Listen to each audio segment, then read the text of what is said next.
ह्या वर्षात तरी सगळं ठीक होऊ दे, हेच सुरू आहे ना तुझ्या डोक्यात.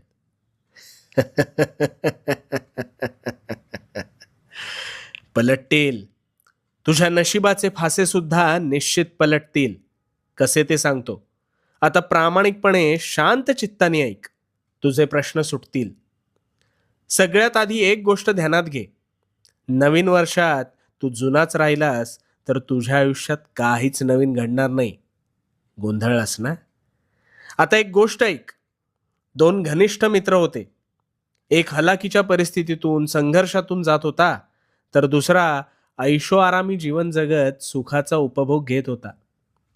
त्या गरीबाला नेहमी वाटायचं आपल्यावर देवाने काहीतरी अन्याय केलाय.